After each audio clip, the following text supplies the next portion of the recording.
Donald Trump gave a rally this weekend in his race for the presidency in Ohio. He took to the stage and he talked about the EV push from Joe Biden. There's expected to be news this week where there's new regulations pushing the car industry further towards electrical vehicles. Part of that push, which doesn't seem to coordinate with any consumer demand, would have a devastating effect on the American auto industry, so says Donald Trump. And when he took to that stage, he described the future. He described the auto industry and what it would look like under Joe Biden. Listen.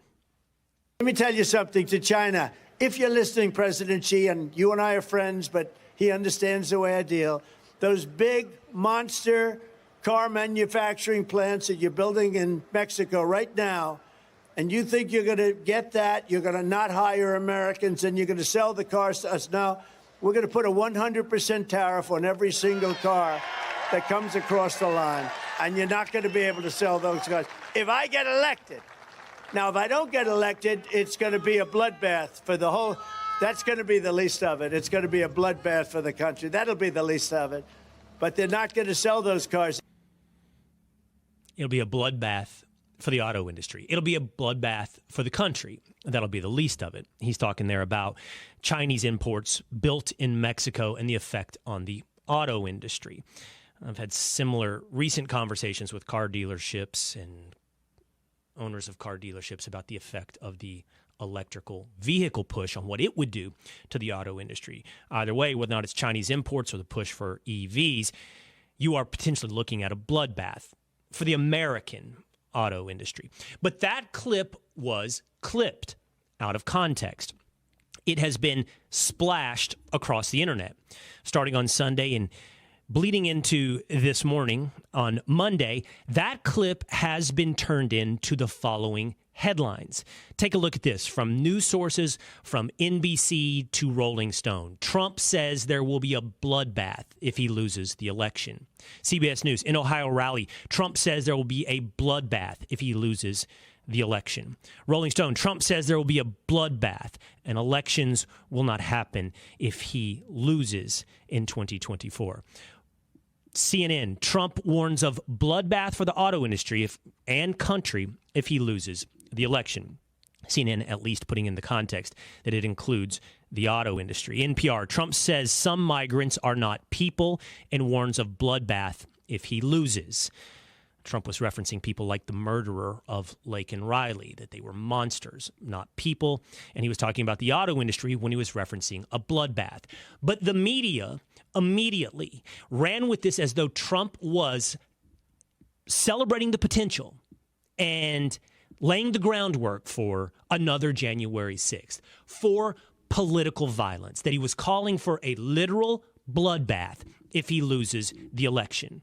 Here's a great example of what was taking place across the media, and as it merged with politics, former House Speaker Nancy Pelosi. He's even predicting a bloodbath. What does that mean? He's going to exact a bloodbath? There's something wrong here. How respectful I am of the American people and their goodness. But how much more do they have to see from him to understand that this isn't what our country is about? Now, this, at first blush, is insanity. It's insanity. How can someone be this stupid? How can someone be this willfully obtuse, in the words of Shawshank Redemption? How can someone be so mistaken? But first blush is incorrect, because this is not stupidity. It's not even insanity. It is purposeful manipulation. Yes, obviously of a clip taken out of context, but purposeful manipulation of your mind. And the purposeful manipulation of your mind is to motivate you by fear to vote. Vote, vote, vote against Donald Trump. Now, I wanted to step back, as I always would like to do, and make sure that I don't straw man, but instead I steel man the argument for anyone who saw that clip and hears another January 6th. A steel man puts forth their best argument. What is it? How we can understand what they're trying to say? Is there inside of that some hidden kernel of truth? I don't intend to be Don Quixote, burning down, tilting my Lancet windmills and burning down a field of straw men. I want to take down the best version of your opponent. The best I can tell is that Trump in that speech spoke, as he often does, stream of consciousness in a bit of a non sequitur. He's talking about the auto industry and said there will be a bloodbath. And then he says that'll be the least of it. It'll be a bloodbath for our country. He is talking about, I believe, while one could say, whoa, he expanded it beyond the auto industry. He didn't limit it to the auto industry. He clearly said that'll be the least of it. He's talking about more than simply the auto industry. One could try to say, oh, he's talking about the country. And I would say to that, yes, he does expand upon the limitation of the auto industry. But I think it reads pretty clearly that he's talking about A, the economy at large beyond the auto industry, and there would be a bloodbath, and B, the country at large, be it our culture, our economy, our inflation, our taxes, the loss of common sense, would be a bloodbath if he loses the election. I have a hard time steelmanning my way into understanding how they're saying he's asking for a bloodbath, that he's asking for insurrection, he's asking for January 6th, should he lose the election. I have a hard time understanding how they arrive at that phrase in that context, even with those non sequiturs, even with that stream of consciousness, is a call for political violence. Now, in steelmanning this argument and trying to understand them and weigh it against the potential that it's simply Trump derangement syndrome or willful manipulation of your mind, I have to take into account that most of the people hyperventilating and yelling about political violence are the very same people that sold me the lie about very fine people in the wake of Charlottesville, Virginia. There is a decent chance that some of you listening, and there is a greater than decent chance that anyone not listening to the Will Cain Show still today believes that Donald Trump called neo-Nazis very fine people. But in order for them to believe that, they can only exist and live in the emanations of words, the repetition of rumor. Throw a rock into a canyon and hear the echoes. They don't ever hear original source material. They hear the repetition of rumor. What did Trump say that day? And this one blows your mind when you revisit source footage. Trump said in the wake of Charlottesville that there were very fine people on both sides of that debate, talking about those that don't want to see our statues torn down. He then goes into, would you take down a statue of George Washington? In that case, remember, after Charlottesville, they were taking down statues of Robert E. Lee. He said George Washington was a slave owner. How about Thomas Jefferson? He says, how do you feel about Thomas Jefferson? In that moment, in 2017, he's actually, as is often the case, to be quite honest with Donald Trump, he's prescient. He's a fortune teller. He's looking into the future. Because here we sit today in 2024, some 7 years later, and of course they've attacked George Washington. Yes, they have gone after Thomas Jefferson. And he's asking, would you go after them? And he's recognizing there are very fine people on both sides of the debate about how to address revisiting our history, taking down statues. Then Trump says very specifically, I'm not talking about the neo-Nazis. I'm not talking about white supremacists. Go back and look at the source video from that time. Look at it. He specifically says, I am not talking about neo-Nazis. I am not talking about white supremacists. He says there's very fine people in the argument to take down the statues. And then he says, but I'm not talking about the people in black. He's referencing Antifa. He's talking about the goodwill debate on both sides of this issue of how you deal with parts of our past that we've evolved morally beyond and rewriting our history. And he's accepting from that. He's complimenting both sides of the debate, calling them very fine people, and he's accepting from that Antifa and white supremacists and neo-Nazis. But that is turned into Trump calls Nazis very fine people. The opposite of what he said. How do they justify that to themselves? How do they get away with it? By clipping the very first 10 seconds. There's very fine people on both sides of this situation. Before he gets to the part where he says, I'm not talking about the neo-Nazis. I'm not talking about the white supremacists. This is what the media has become so adept at. And I know that I'm media. This is what the legacy media has become so adept at. And I know that I'm legacy media. But in the end, I'm Will Cain. And I'm going to do my best to share with you the truth. I'm going to be real and be honest. That's my pledge, to be authentic.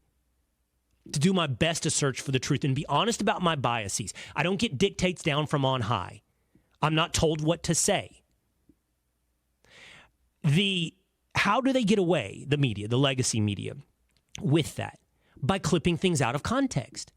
They have to be not stupid, not insane, at a minimum willfully obtuse, again in the words of Shawshank Redemption, or manipulating your mind. Zoom in to the very first few words, and then lie about the greater takeaway. Zoom in to his call for a bloodbath and lie about the greater takeaway of the auto industry, the greater economy, perhaps even the country, by suggesting it's not a prediction for the state of the country, but a call for political violence. Now, how does this work into manipulating your mind? Here's how. Those headlines I read to you earlier from across the media landscape, they're then echoed. If you do a Google search on Trump and Bloodbath, you'll see how big tech plays a role. The top headlines, the entirety almost of the first page, will be Trump calls for bloodbath in the wake of an election. Google represents 97% of the search market. If you want to see the truth, if you want to see full context, you have to dig, you have to work, you have to do things like listen to the Will Cain Show. Now that tech is helping formulate the minds, a mass psychosis, a mass formation psychosis, politicians pounce. They use the opportunity. We saw from Nancy Pelosi. How about this from Hawaii, from a senator from Hawaii? He immediately told the media how to report this. He tweeted the following: Brian Schatz, headline writers, don't outsmart yourself. Just do, quote, Trump promises bloodbath if he doesn't win election. That's a government official telling the media how to promote misinformation, how to write the headline. And by the way, how about an administration who has championed the fight against misinformation? They even looked to put in a board in to help, advance their goals of censorship, in advancing their goals of a mass formation psychosis, in advancing their goals of manipulating your mind.